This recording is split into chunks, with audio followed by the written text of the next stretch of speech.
Move to the back where you belong. The words echoed through the first-class cabin sharp as glass.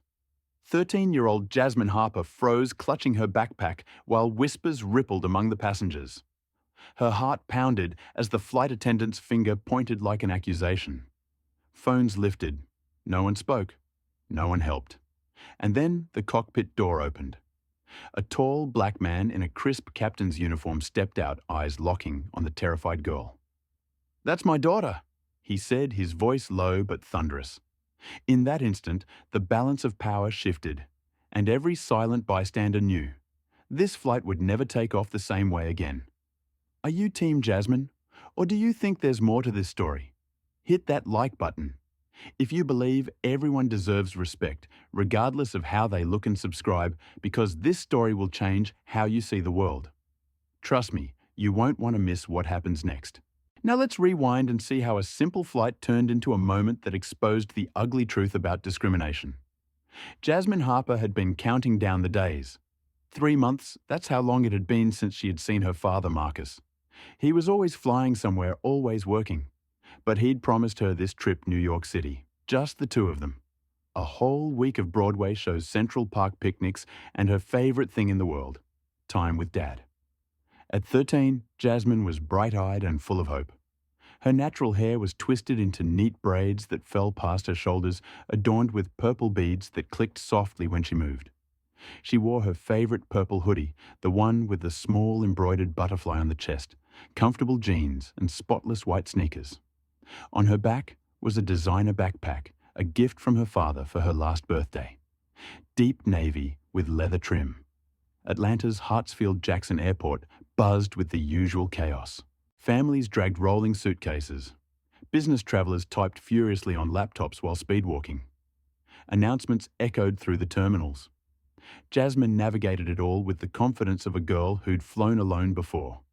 Her father had taught her well. Keep your boarding pass accessible. Arrive at your gate early. Be polite to everyone. Gate B17, Flight 447 to New York LaGuardia, boarding Group 1. She waited patiently as the gate agent scanned passes for first-class passengers. An elderly couple in matching beige cardigans. A businessman in a crisp navy suit carrying a leather briefcase. A young woman with diamond earrings talking loudly on her phone about a merger. Then Jasmine stepped forward. "Good morning." "Access," she said brightly, handing over her phone with the digital boarding pass displayed. The gate agent, a middle-aged woman with kind eyes and silver streaks in her dark hair, smiled warmly. "Good morning, sweetie. Heading to New York." "Yes, ma'am." "Visiting my dad." "How wonderful." "Seat 2A. Straight through and to your left. Have a great flight." Jasmine walked down the jet bridge, her heart doing a little happy dance. First class. She had flown first class a few times before with her dad, but never alone. It made her feel grown-up, trusted, special. The plane gleamed under the cabin lights. She stepped aboard, greeted by a young male flight attendant stationed near the entrance. He had warm brown eyes and an easy smile. "Welcome aboard," he said, glancing at her boarding pass seat 2A, straight ahead on the left. "Let me know if you need anything." "Thank you," Jasmine replied, returning his smile. She moved past the galley, past the cockpit door, and entered the first-class cabin. 8 seats configured 2 by 2 across the aisle. Leather the color of rich caramel, soft ambient lighting, a faint scent of lavender, and something citrusy, so different from economy, where sheds sat on other flights with school groups or friends' families. Seat 2A, window, seat left side. Perfect. Jasmine stowed her backpack under the seat in front of her, settled into the plush leather, and pulled out her book, a young adult fantasy novel about a girl who discovered she had magic powers. She was 3 chapters in when she felt eyes on her. Across the aisle and 1 row back, an older white woman with perfectly co-edited silver hair and a grey Chanel suit was staring. The woman's lips were pressed into a thin line, her eyebrows slightly furrowed. When Jasmine met her gaze, the woman quickly looked away, but the disapproval hung in the air like smoke. Jasmine swallowed hard and returned to her book, trying to ignore the uncomfortable feeling creeping up her spine. The young flight attendant, whose name tag read Kevin, approached with a tray. "Can I get you something to drink before we take off? Orange juice, water soda?" "Orange juice, please," Jasmine said softly. "Coming right up." Kevin returned moments later with a glass of fresh squeezed orange juice. Condensation already forming on the outside. "Here you go. We'll be taking off soon." "Thank you." Jasmine sipped her juice and pulled out her phone, careful to keep it on airplane mode. She texted her dad.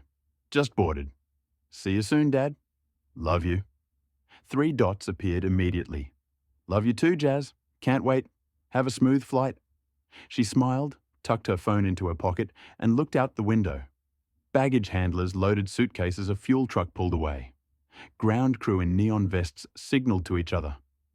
The ordinary choreography of air travel. Everything felt normal, safe, exciting. Jasmine had no idea that in less than 10 minutes, her world would crack open. More passengers filed in.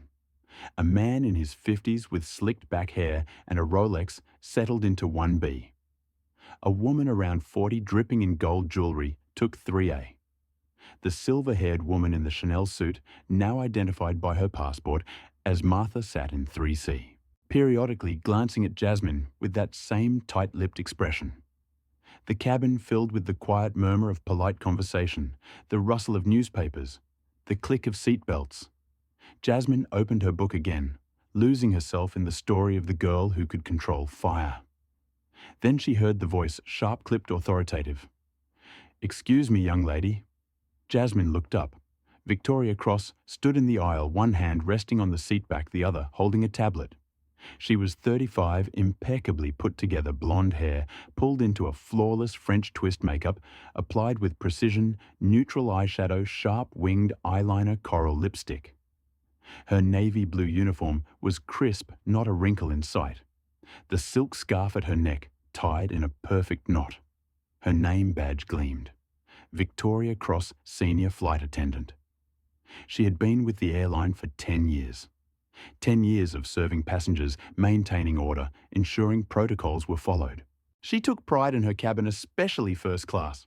First class in her mind had standards. It was for a certain kind of person. Successful professional, refined. And the girl in seat 2A didn't fit. Victoria's eyes travelled over Jasmine. The hoodie, the casual clothes, the backpack, that while expensive was paired with an outfit that screamed teenager, not business traveller. And then there was the most obvious thing, her skin. Victoria had spent years convincing herself she wasn't racist. She had black colleagues. She'd smiled at black passengers. She'd even attended a diversity training seminar the airline mandated. But deep in the unexamined corners of her mind, assumptions lived, assumptions about who belonged where, assumptions about what wealth looked like, assumptions about what a first-class passenger should be. And this child didn't match any of them. "Excuse me, young lady," Victoria said again, her voice carrying a patronizing sweetness that made Jasmine's stomach tighten. "Can I see your boarding pass, please?" Jasmine's heart stuttered. She'd already shown her boarding pass at the gate. Kevin had seen it. Why was she being asked again? Sure, Jasmine said, fumbling for her phone. She pulled it up, hands trembling slightly, and showed the screen to Victoria. Victoria leaned in, eyes narrowing as she studied the pass. "Seat 2A. Jasmine Harper confirmed, but instead of nodding and moving on, Victoria's frown deepened. "This says Seat 2A, she said slowly, as if Jasmine might not understand. "Are you sure this is your ticket? First-class tickets are very expensive. There might have been a mistake." The words hit Jasmine like cold water. A mistake. Her dad had sent her the ticket. It was right there on the screen. "Yes, ma'am," Jasmine said, her voice smaller now. "My dad booked it for me." Victoria's eyebrows lifted exaggerated surprise. "Your dad booked you a first-class ticket?" The doubt was unmistakable. It hung in the air, heavy and insulting. "Yes," Jasmine repeated, feeling her cheeks grow hot. "Has a pilot he flies all the time. He got me this seat." Victoria's smile didn't reach her eyes. "I see.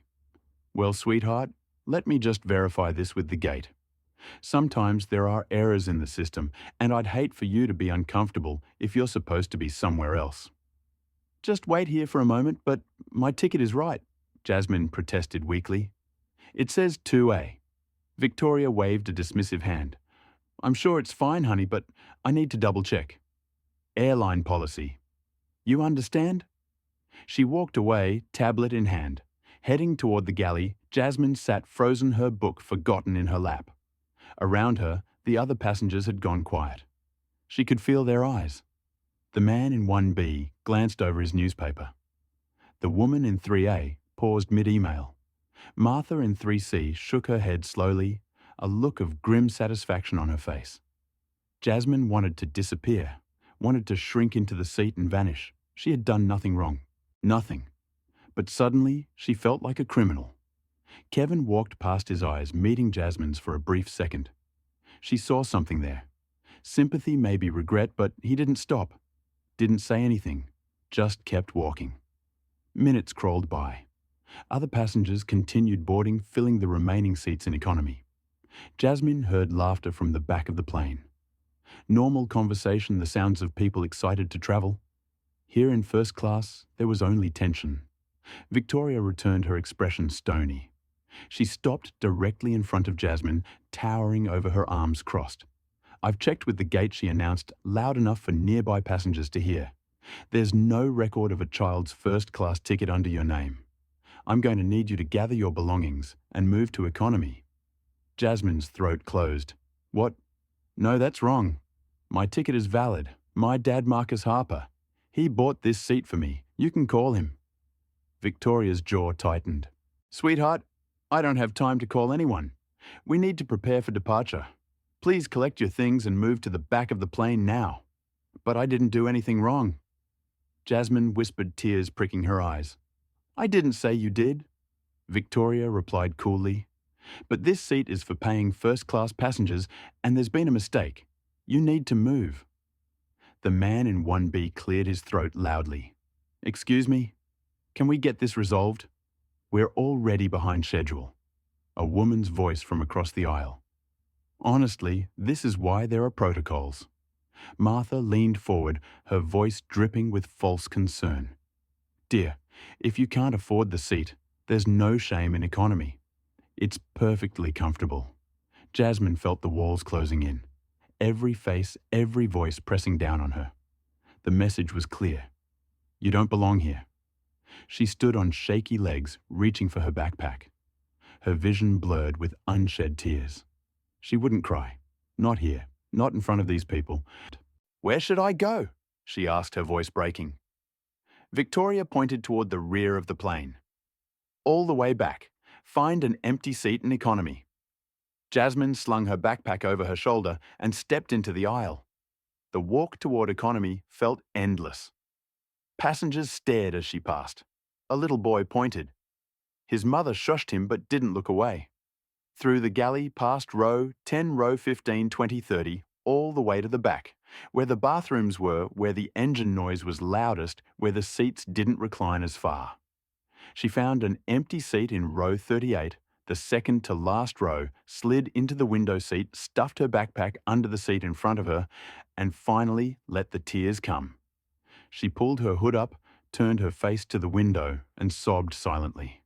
She'd never felt so small, so unwanted, so ashamed of something she couldn't change and shouldn't have to.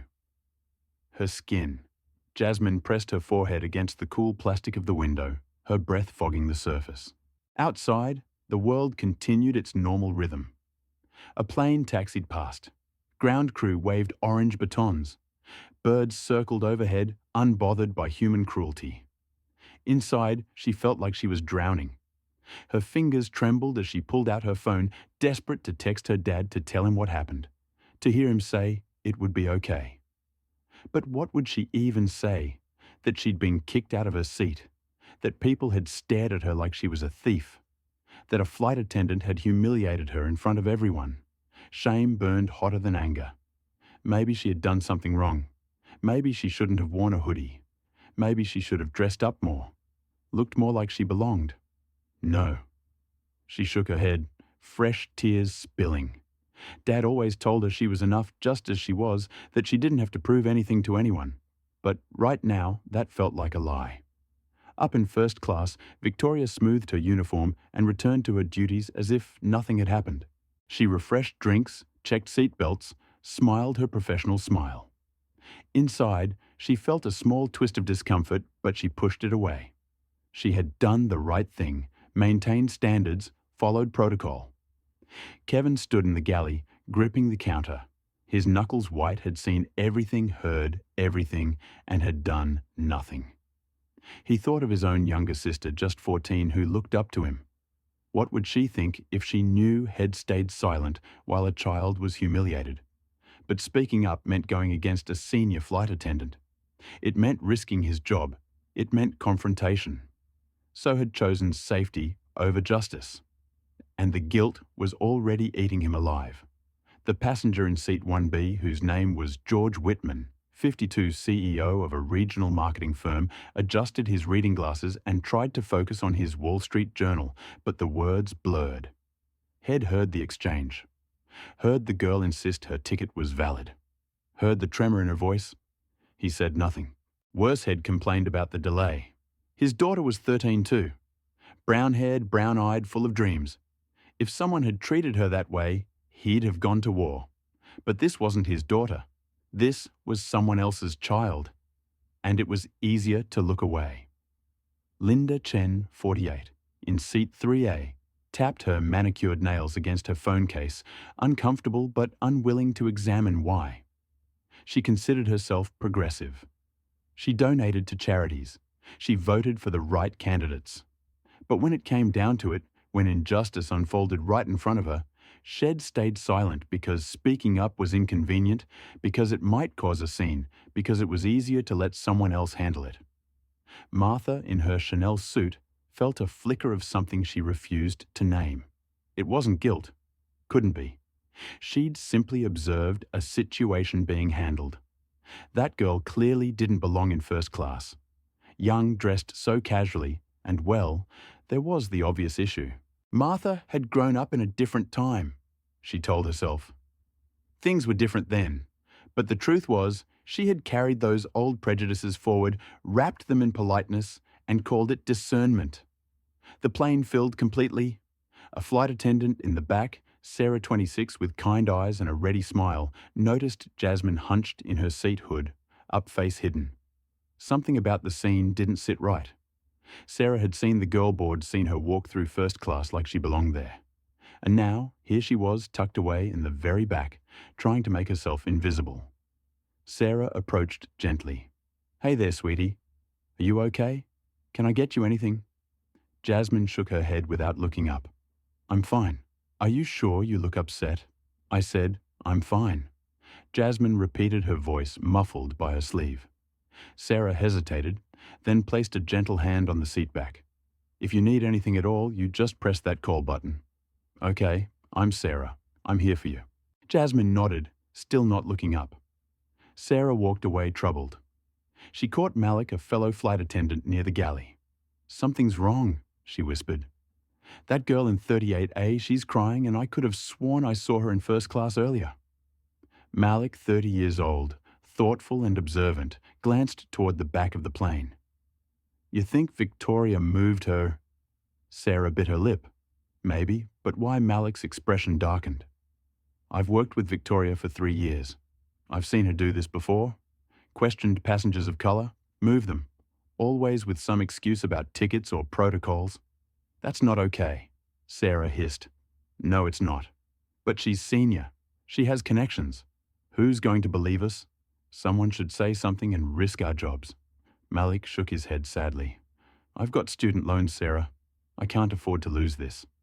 Sarah looked back toward Jasmine, her heart aching. "That girl is someone's daughter."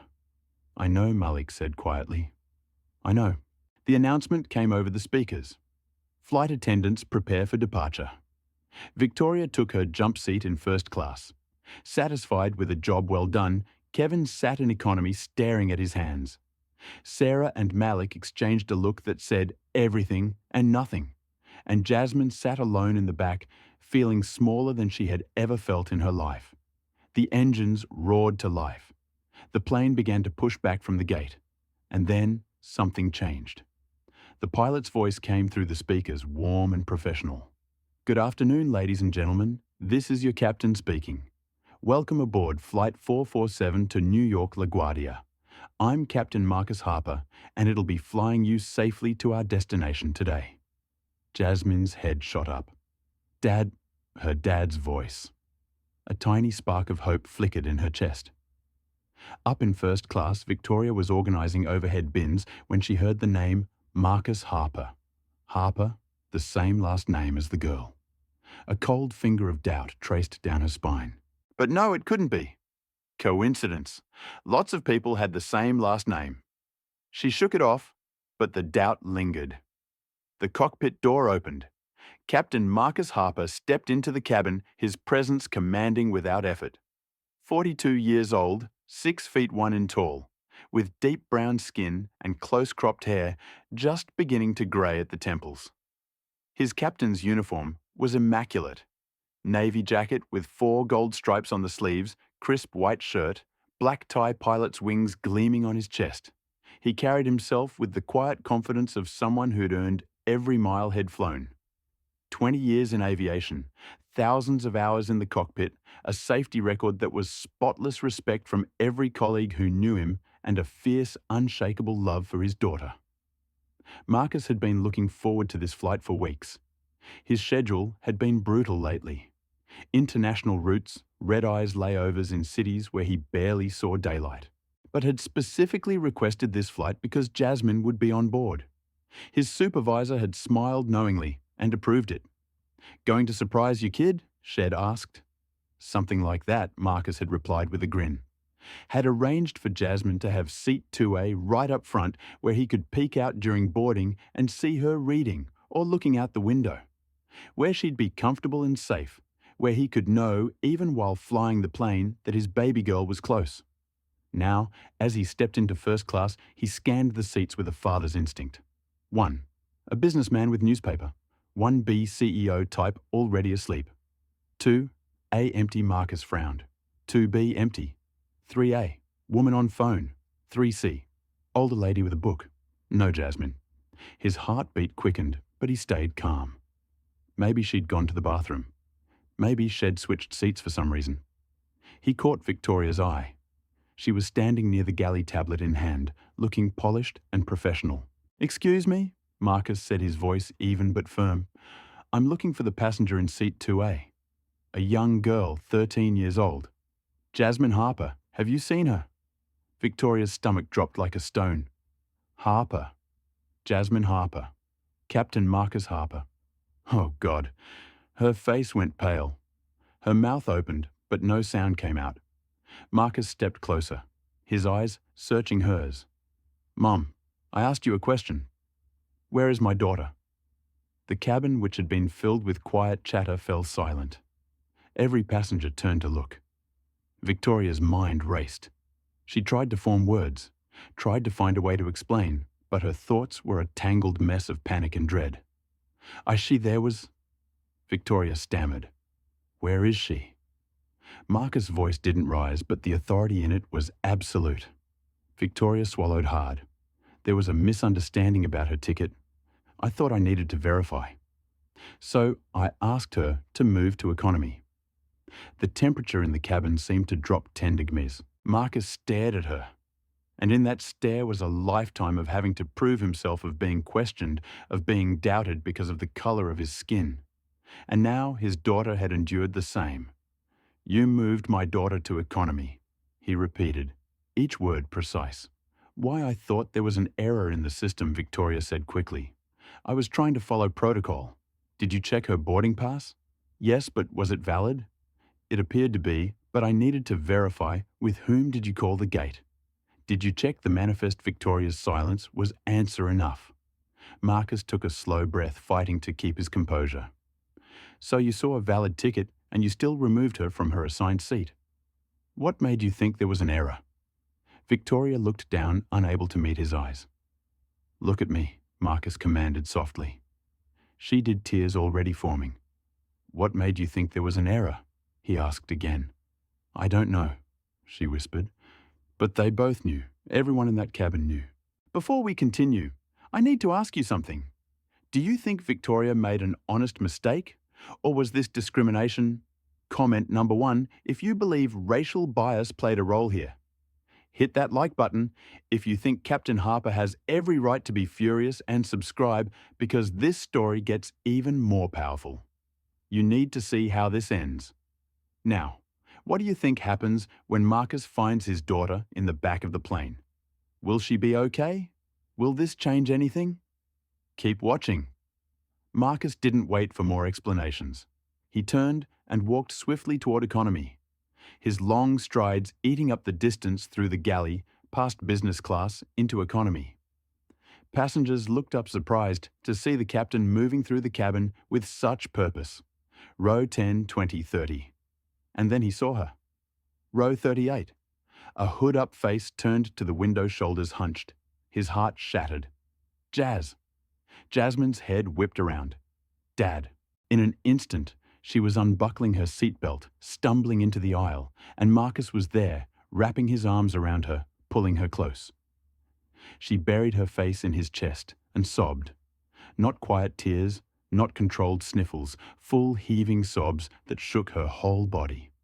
Marcus held her tight, one hand cradling the back of her head, the other rubbing her back in slow circles. His own eyes burned with tears. He refused to let fall. Not yet. Not here. I've got you, baby girl, he murmured into her hair. I've got you. You're safe, Dad. They made me move. Jasmine choked out between sobs.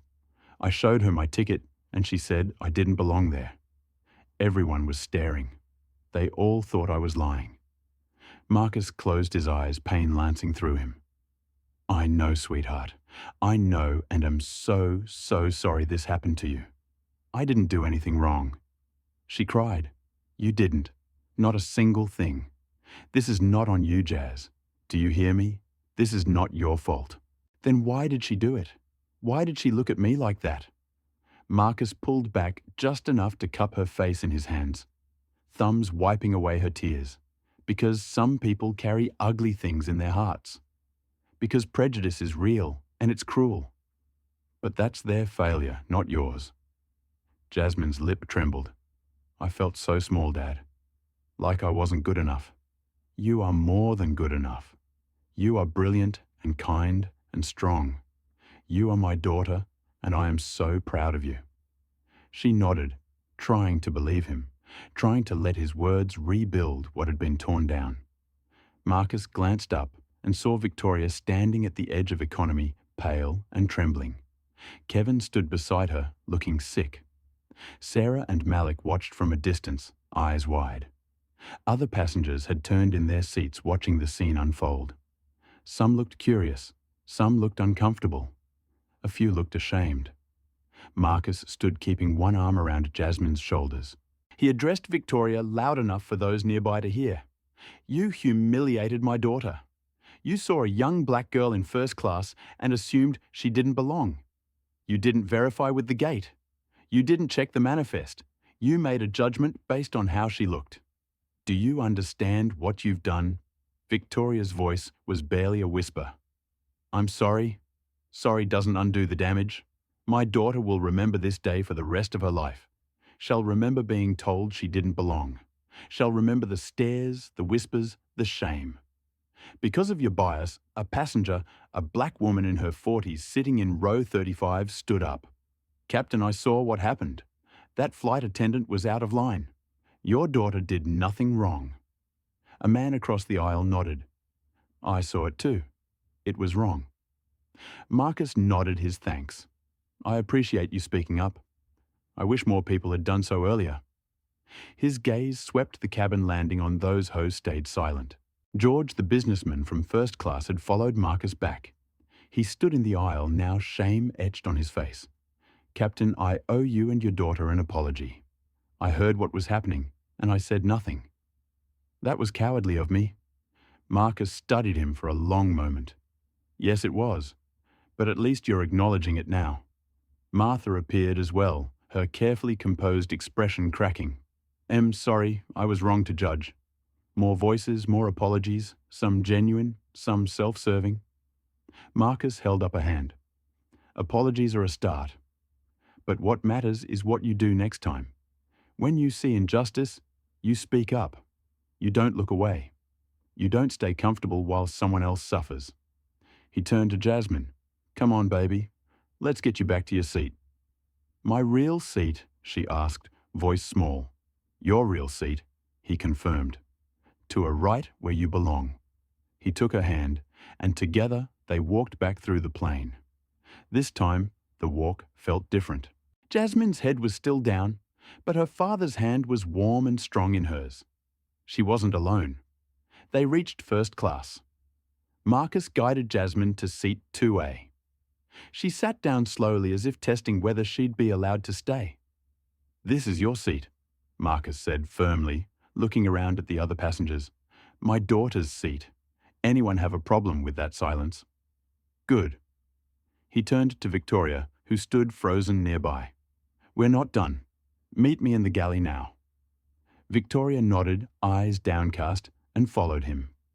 Kevin stepped forward. Captain, I need to say something. Marcus looked at him. I saw her boarding pass when she came on. I knew it was valid, and I said nothing when Victoria questioned her. I'm ashamed of that. Marcus' expression softened slightly. At least you're being honest. Learn from this. Do better. Kevin nodded. I will. I promise. Marcus squeezed Jasmine's shoulder. It'll be right back. Okay, you stay here. Okay, Dad. He walked to the galley, Victoria following behind, like someone walking to their execution. In the small space away from most passengers, direct view, Marcus turned to face her. Explain to me exactly what happened, he said, his voice low and controlled. And don't leave anything out. Victoria's hands shook as she clutched her tablet to her chest like a shield. In the cramped galley with Marcus' intense gaze fixed on her, there was nowhere to hide. I saw her sitting in 2A. Victoria began, her voice unsteady, and I thought there must be a mistake. Why? Because first-class tickets are expensive, and she looked so young, and Victoria's eyes filled with tears, and she was dressed casually, and I just assumed. Say it. Marcus pressed. Assumed what? That she couldn't afford it, Victoria whispered. Because she's black. The words hung in the air like an accusation, which is exactly what they were. I didn't think of it that way. Victoria protested weakly. I wasn't trying to be racist. I was just doing my job. Your job is not to racially profile passengers. Your job is to serve everyone equally, regardless of what they look like or how they're dressed. Malik appeared at the edge of the galley, his expression serious. Captain Harper, I need to tell you something. Marcus turned. Go ahead. I've worked with Victoria for 3 years. This isn't the first time she's done this. Last month, she questioned a black businessman about his ticket, even though it was clearly valid. 2 months ago, she moved a Latino family to economy, claiming their children were too disruptive, but white families with louder kids stayed in first class. There's a pattern Victoria spun to face him. That's not true. You're twisting things. Am I? Malik challenged. Captain, I stayed quiet because I was afraid of retaliation. But I can't stay quiet anymore. What happened to your daughter is part of a bigger problem. Sarah stepped forward as well. As right, I've noticed it too. Victoria treats passengers differently based on how they look. This is unbelievable. Victoria said, her voice rising. You're ganging up on me over one misunderstanding. It's not one misunderstanding, Marcus said quietly. It's a pattern of discrimination, and it ends now. He pulled out his phone, scrolling to a number. I'm calling operations. Please. Victoria begged, tears streaming now. Please don't do this. I have a mortgage. I have bills. It'll lose everything. Did you think about what my daughter would lose? Her dignity, her sense of safety, her trust in the world. I said, I'm sorry, sorry isn't enough. Marcus dialed. The phone rang twice before a professional voice answered. Operations, this is Diana. Diana, this is Captain Marcus Harper on Flight 447. I need to report a serious incident involving discriminatory conduct by a senior flight attendant.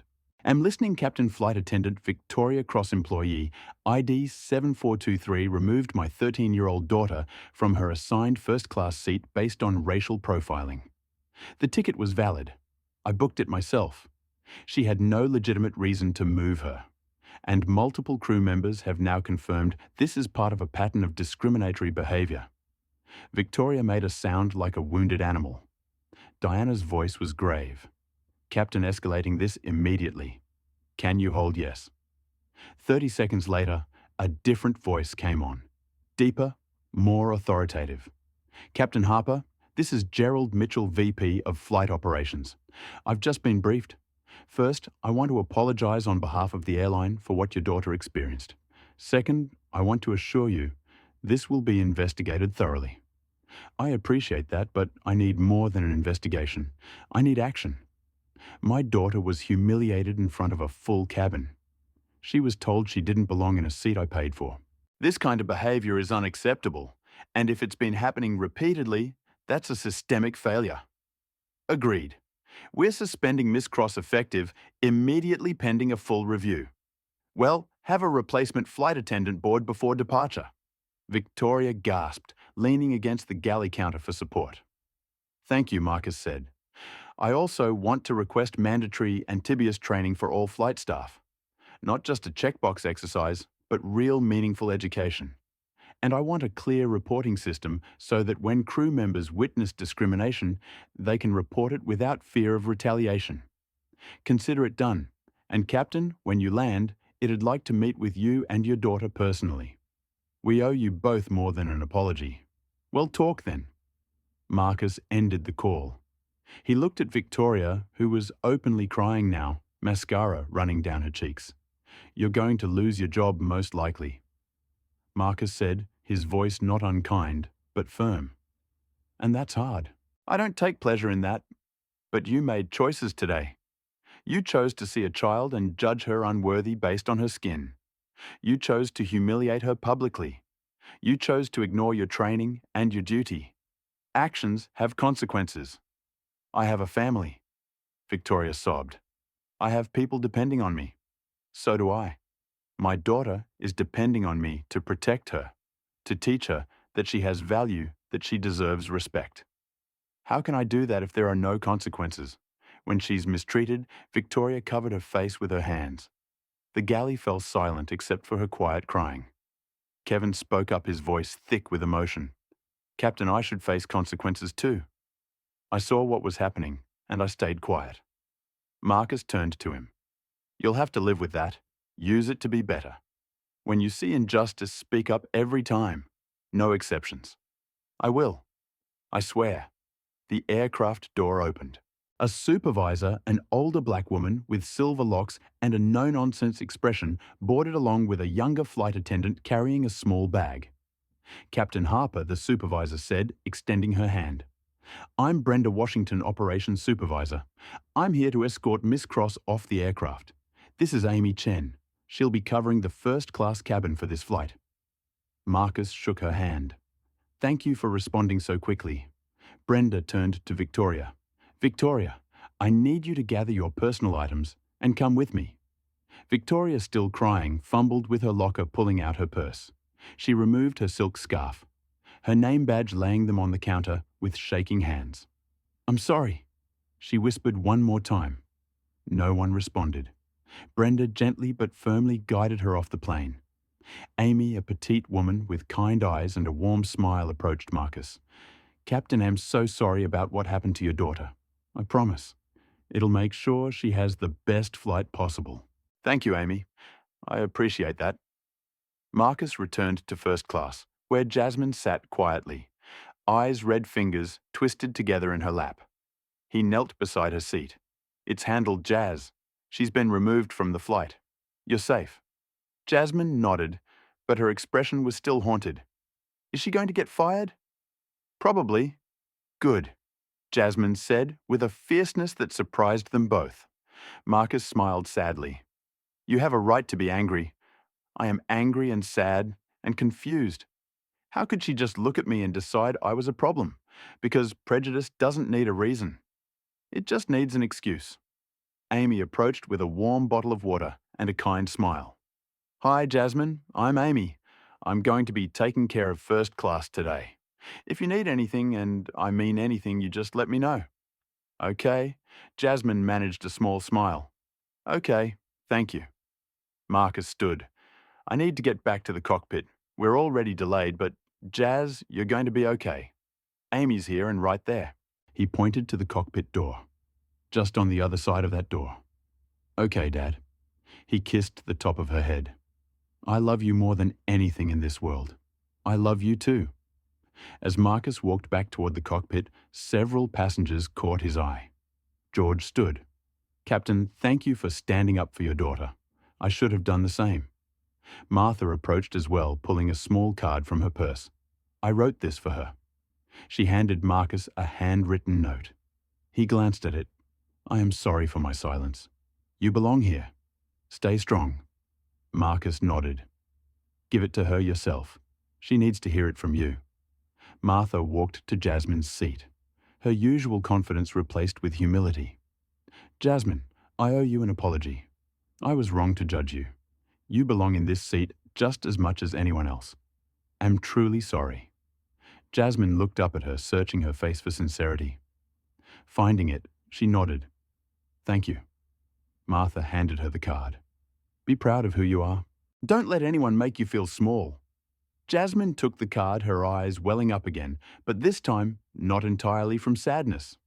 Marcus entered the cockpit where his co-pilot, a man named Tom Richards, 50 years old with greying hair and a weathered face, looked up with concern. Everything okay, Marcus? No. Marcus said honestly, settling into the captain's seat. But it will be. The flight took off 20 minutes late. But no one complained. As the plane climbed through 20,000 FT, Marcus made another announcement, his voice calm and steady over the speakers. Ladies and gentlemen, this is your captain again. I want to thank you for your patience during our delayed departure. I also want to take a moment to talk about something important. Today, my daughter experienced discrimination on this aircraft. She was removed from her assigned seat based on assumptions about who she is and whether she belonged. That was wrong. It was hurtful, and it should never have happened. In the cabin, passengers shifted uncomfortably, some looking down, some listening intently. I share this not to shame anyone, though. Some shame may be warranted, but to remind us all that we have a responsibility. When we see injustice, we have a choice. We can look away, protect our comfort, stay silent, or we can speak up even when it's hard, even when it's inconvenient. Today, a few people chose to speak up after the fact. I hope next time more of you will speak up in the moment. Jasmine listened from C2A, her heart swelling with pride, even as tears slipped down her cheeks. My daughter is strong. She's brave. She deserves to be treated with respect just like every person on this plane. I'm asking you to remember this moment and to do better to be better. Thank you. The cabin was silent for a long moment after the announcement ended. Then from somewhere in economy, a single person started clapping. Then another and another. Within seconds, the entire plane was applauding. Jasmine wiped her tears, a tentative smile forming. Amy appeared with a tray. I brought you some snacks, cookies, pretzels, fruit, whatever you want. Thank you, Jasmine said softly. Also, Amy added, a bunch of passengers asked me to give you these. She handed over a stack of napkins each with a message scrolled on it. You're amazing. Stay strong. Don't ever change. You belong. Jasmine read each one, her smile growing. In seat 3C, Martha pulled out her own phone and sent a text to her book club. I witnessed something today that changed me. We need to talk about how we show up when it matters. George drafted an email to his company's HR department and requesting mandatory bias training for all staff. What I saw today showed me we can always do better.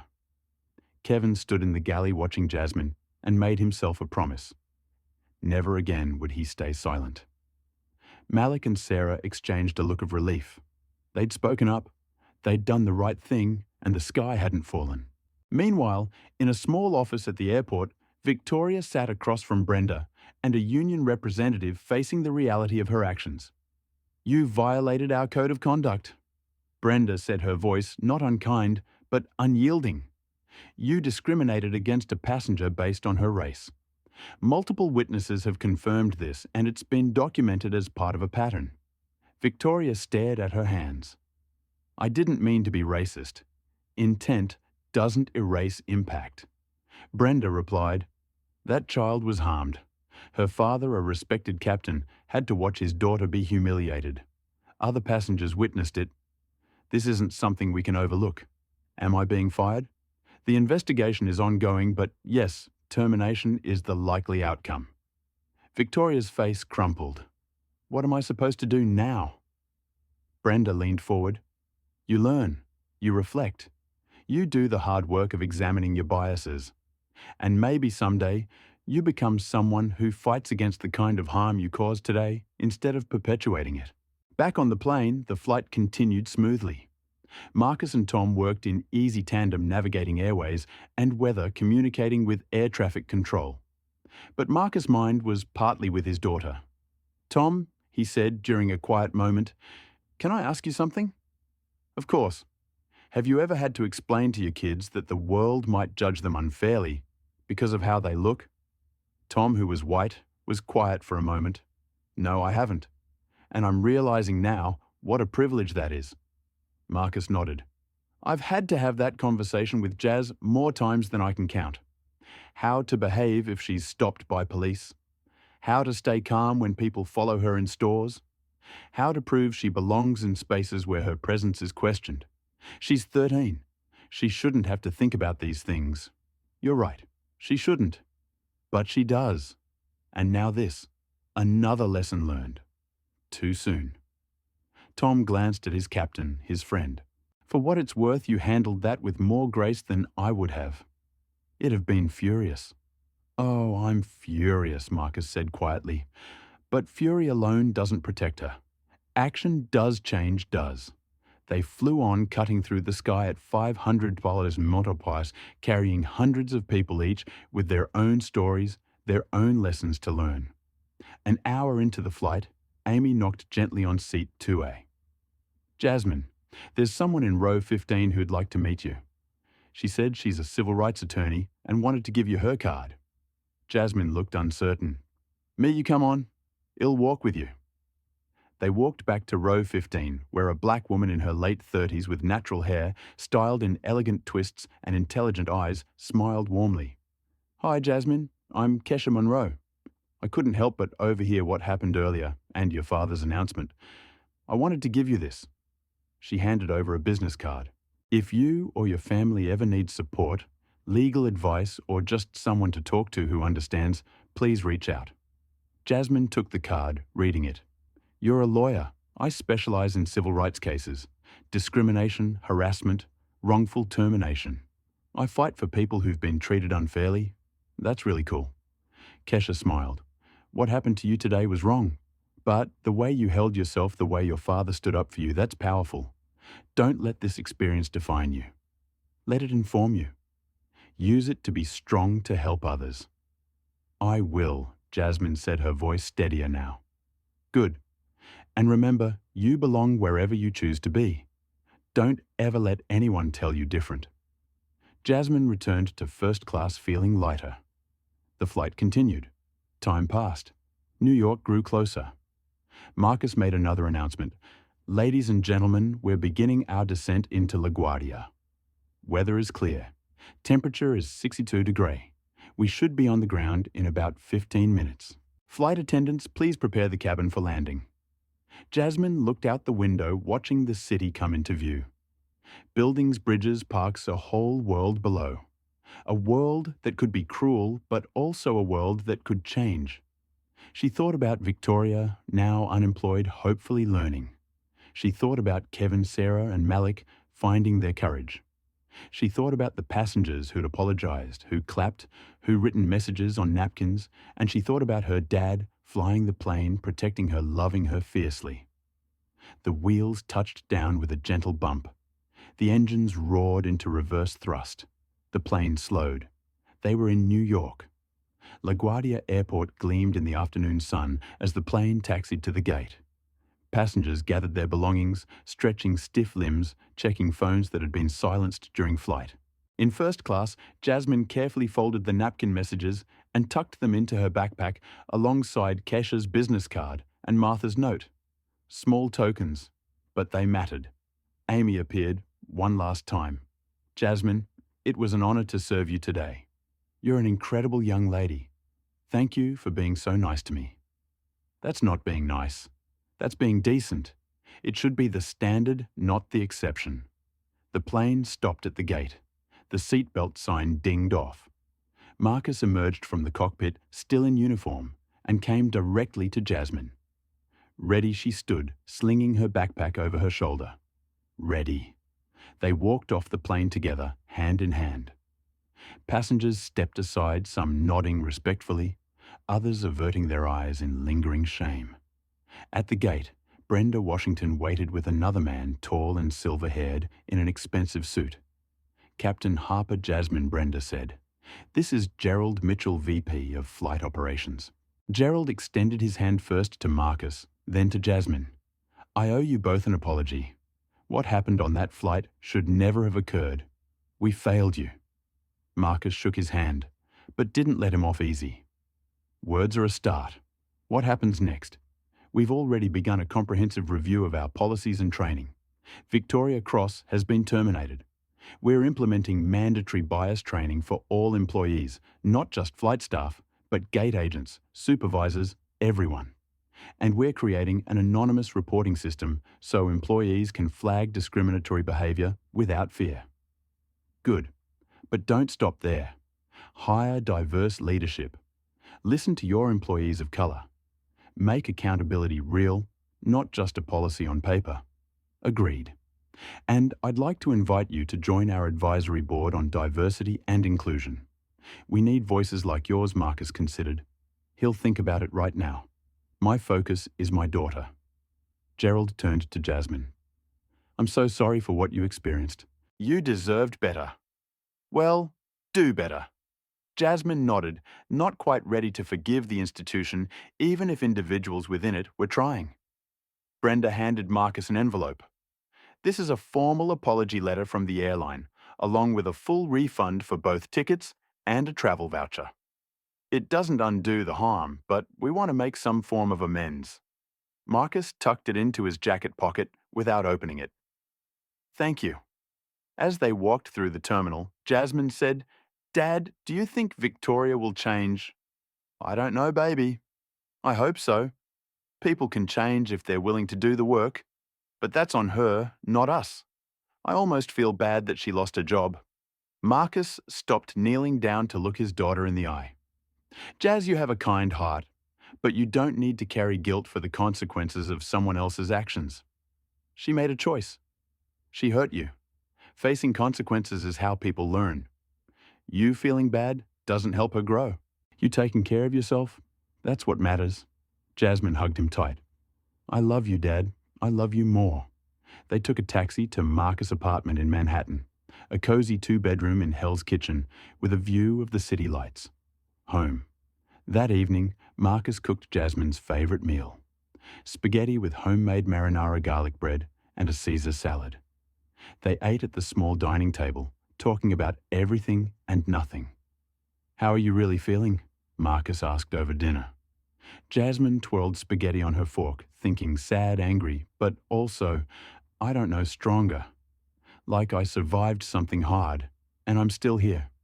You are strong. You always have been. But you shouldn't have to be strong against that kind of cruelty. I know.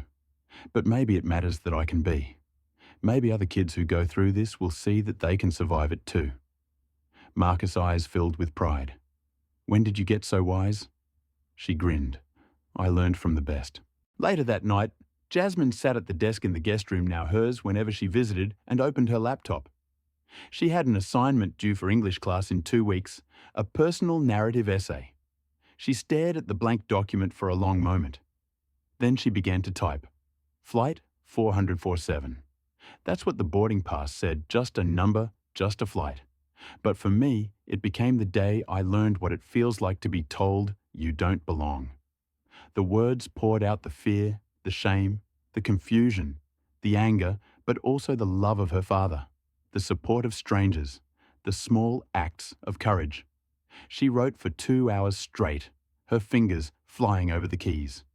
When she finished, she had 4,000 words, raw, honest, painful, hopeful. She saved the document and titled it Seat 2A, A Lesson in Belonging. Marcus knocked softly on the door. "You still up?" "Yeah, I just finished my English essay." "About what?" "About today." He came in sitting on the edge of the bed. "Can I read it?" She nodded, turning the laptop toward him. Marcus read in silence, his jaw tightening, his eyes glistening. When he finished, he looked at his daughter with awe. "Jazz, this is powerful. Really powerful. You think my teacher will like it?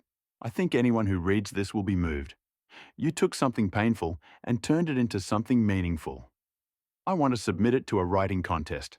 There's one for student essays about social justice. Do it." 3 weeks later, Jasmine's essay won first place in the statewide competition. The judges praised her honesty, her insight, her ability to articulate complex emotions. The local news picked up the story, then regional news, then national. Jasmine was invited to speak at a youth leadership conference about racism and resilience.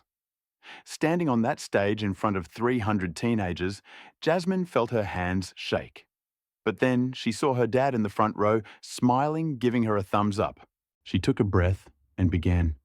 "I was 13 years old, sitting in a seat I belonged in, and someone told me I didn't.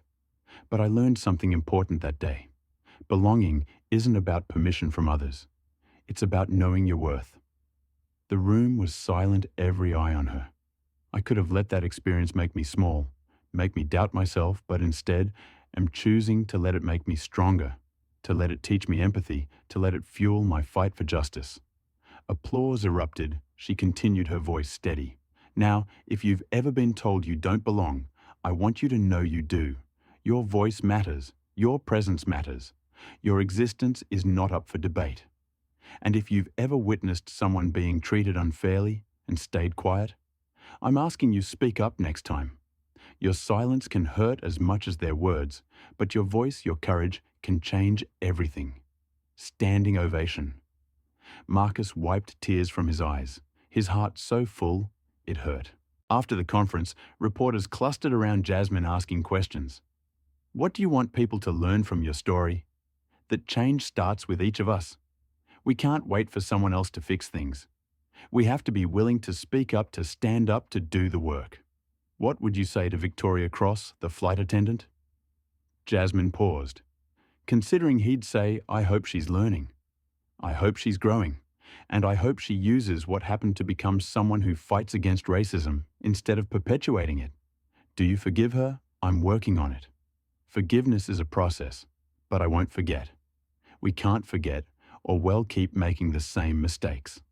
That night back at the apartment, Jasmine and Marcus watched the news coverage together. "Look at you," Marcus said, his voice thick with emotion. "Changing the world. I learned from you, Dad. You taught me to stand up for what's right, and you're teaching me that hope is stronger than hate." Meanwhile, across the country in a small apartment in Atlanta, Victoria Cross sat on her couch watching the same news segment. She saw Jasmine's face, heard her words, and felt the full weight of her actions. After being terminated, Victoria had spent weeks in denial, then anger, then finally painfully acceptance. She'd enrolled in a series of workshops on implicit bias, systemic racism and allyship. She'd started reading books by Black authors, listening to podcasts, educating herself. It was hard. Confronting her own prejudices, her own complicity was the hardest thing she had ever done. But watching Jasmine speak with such grace, such strength, Victoria realized something. That girl had survived her cruelty and turned it into power. The least Victoria could do was use her shame to become better. She picked up her phone and drafted an email to Brenda Washington. "I know I can never undo the harm I caused, but I want to try to make amends. If there's any way I can help with the new bias training program, share my story as a cautionary tale, or support the changes you're implementing, I'm willing. I don't deserve forgiveness, but I want to earn the chance to do better." She hit send before she could second-guess herself. The response came the next day. Victoria, thank you for reaching out. Accountability is the first step toward growth. Well, be in touch about how you can contribute to our training programs. Change is possible, but it requires real work. Are you ready? Victoria typed back immediately. Yes, I'm ready. 6 months after flight, 447, Jasmine sat in her 8th grade classroom watching her teacher, Miss Rodriguez, pull up a news article on the smartboard. Class, we've been studying the civil rights movement, and I want to share a modern example of someone standing up against injustice. You might recognize her. Jasmine's face appeared on the screen.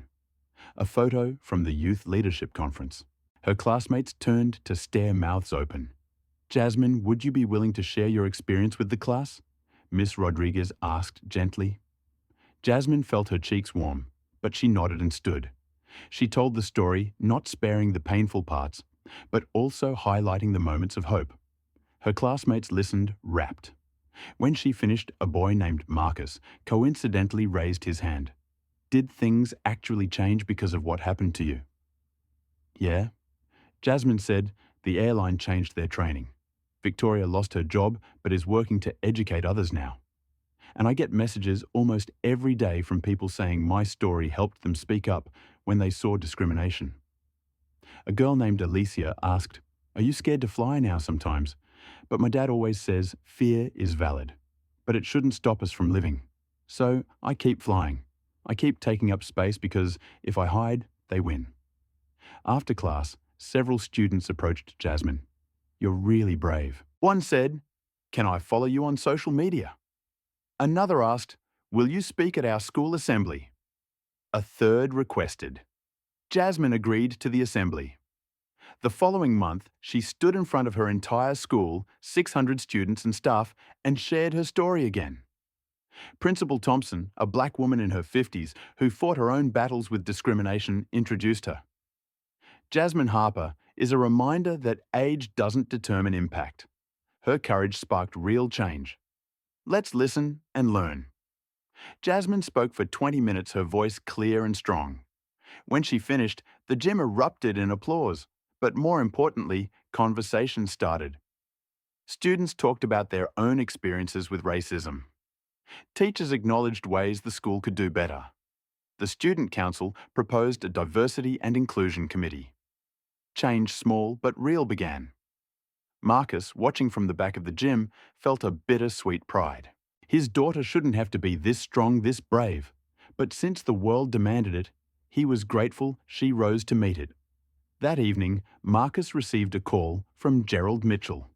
"Captain Harper, I wanted to update you on our progress. We've trained over 10,000 employees in the new bias awareness program. Incident reports of discrimination have increased, which we see as positive since it means people are speaking up, and we've hired a chief diversity officer to oversee ongoing efforts." "That's good progress," Marcus acknowledged. "We'd still love for you to join our advisory board. He'll do it. But on one condition, my daughter gets to be part of it too. Her perspective matters just as much as mine." Agreed. We'd be honoured. Jasmine, when told, was nervous but excited. "Do I really get a say?" "You always get a say, Jazz. Don't ever forget that." The airline's advisory board met quarterly. Jasmine was the youngest member by 3 decades, but her voice carried weight. When executives proposed surface-level changes, she pushed back. "This looks good on paper, but will it actually protect someone like me from being humiliated again?" When they wanted to rush the process, she reminded them real change takes time and commitment. Don't take shortcuts. She was fierce, thoughtful, uncompromising, and they listened. A year after the incident, Jasmine was invited to speak at a national conference on racial justice. Standing on that stage, looking out at thousands of faces, she felt the magnitude of the moment. Flight 447 changed my life. She began not because of the destination, but because of what happened at 30,000 FT. I learned that racism isn't always overt. Sometimes it's a look and assumption, a decision made in seconds based on someone's skin. But I also learned that we have power. The power to speak up, the power to demand better, the power to create change. She paused, looking down at her notes. then deciding to speak from the heart instead. A lot of people have asked me if I forgive Victoria Cross, the flight attendant who removed me from my seat. The truth is, forgiveness is complicated. I don't carry hate for her, but I also won't pretend what she did was okay. She made a choice rooted in bias, and it hurt me deeply. Forgiveness doesn't mean erasing that harm. It means not letting that harm define me. The audience sat in reverent silence. Victoria is doing the work now, or so I'm told, learning, growing, trying to make amends. And that's good. That's what accountability should look like. But it's not my job to absolve her. My job is to keep living, keep thriving, keep fighting for a world where no other kid has to feel what I felt. Applause thundered through the hall. Marcus, sitting beside Jasmine's grandmother in the front row, wept openly. After the speech, a young girl, maybe 9 years old, approached Jasmine Shilley. "Hi," the girl whispered. "I'm Amara. I heard your story on the news. I wanted to tell you that I was scared to go to a new school because I'm the only black girl in my class, but your story made me brave." Jasmine knelt down to Amara's level.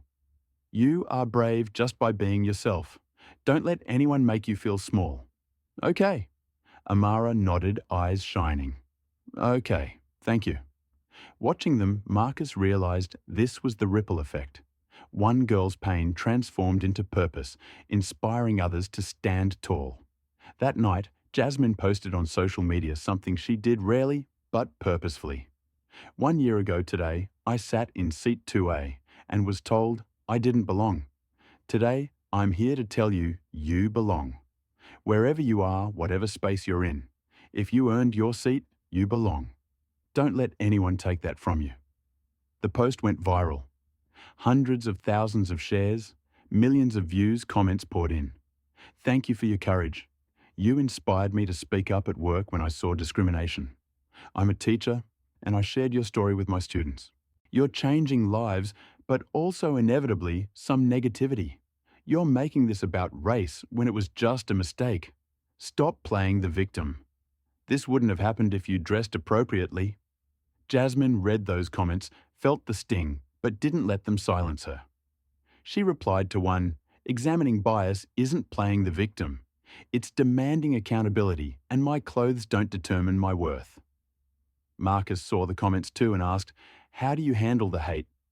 "I remember that hate is loud, but love is stronger.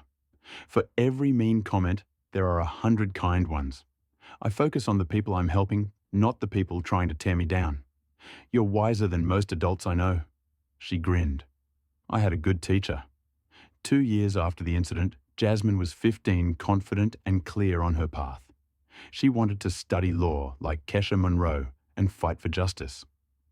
The airline invited her and Marcus to a ceremony unveiling a new training program named the Harper Initiative, ensuring dignity in the skies.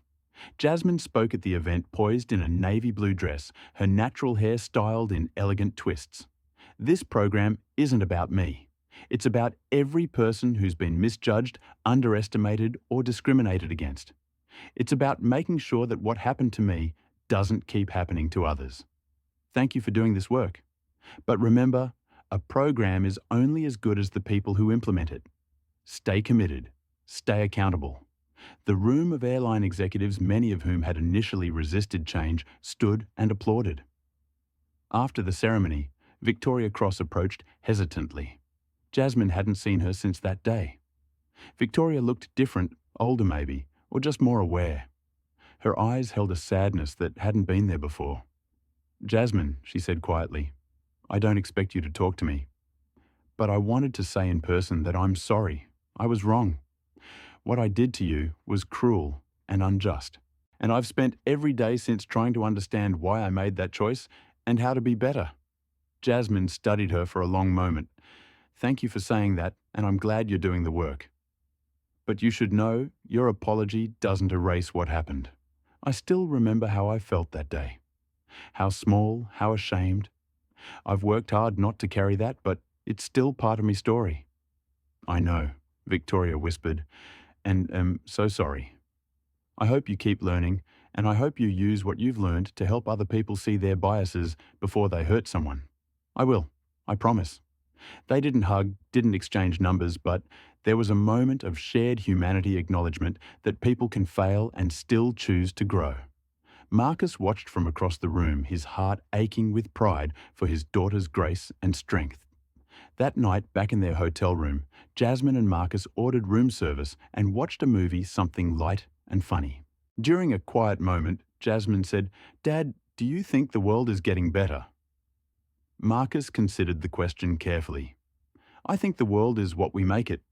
There's still so much injustice, so much pain, but there are also people like you, fighting to make it better. So yes, I think it's getting better slowly, but it's getting there. Good, because I'm not done fighting, I know you're not, and it'll be right there with you." 3 years after Flight 447, Jasmine was 16 and had been accepted to a summer program at Yale Law School for high school students interested in civil rights law. She'd written her admissions essay about that day on the plane, how it shaped her understanding of justice and injustice. The program director called her personally. "Your essay was the most powerful thing I've read in 20 years of doing this. We're honored to have you."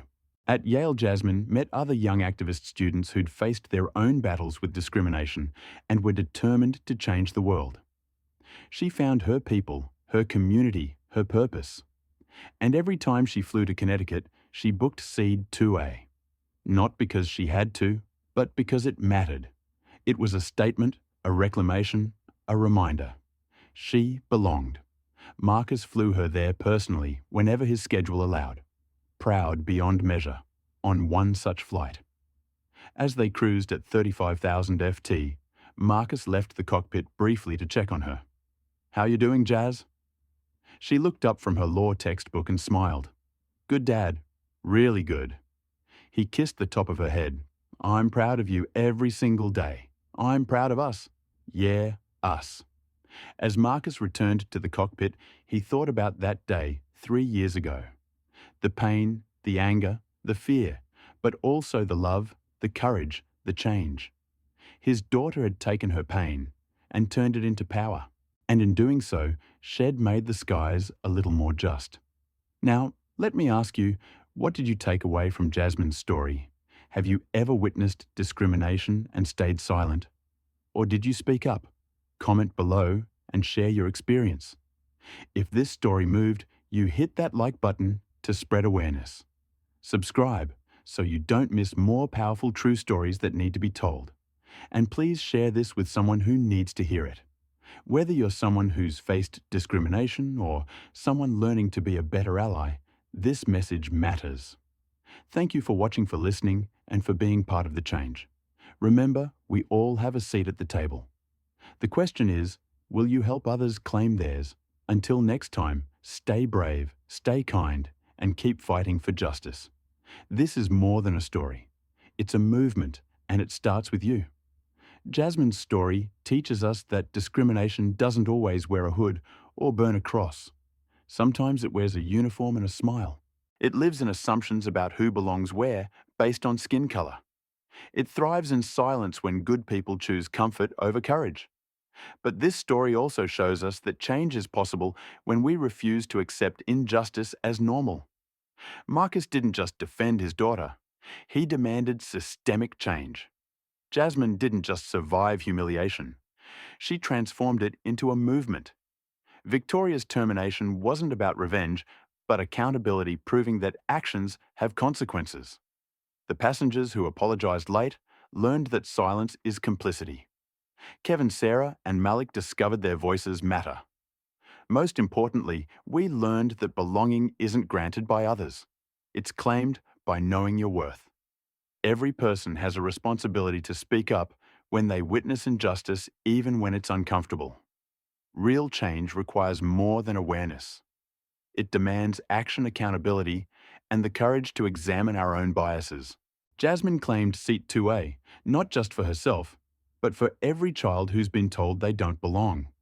Her father flew that plane, but she's piloting a movement.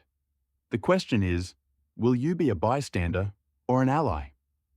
What would you have done if you witnessed what happened to Jasmine Would you have stayed silent or spoken up?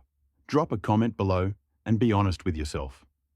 If this story opened your eyes to the reality of everyday racism, smash that like button to help spread this message. Subscribe to this channel because we're committed to sharing real stories that challenge us to be better humans.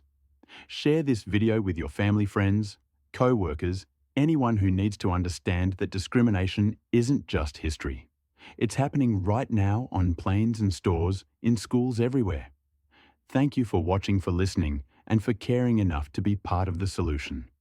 May you always have the courage to stand up for what's right, the wisdom to recognize injustice when you see it, and the strength to use your voice for those who need it. Remember, every seat matters, every voice counts, and every action creates ripples of change. Stay blessed, stay vigilant, and keep fighting for justice. See you in the next.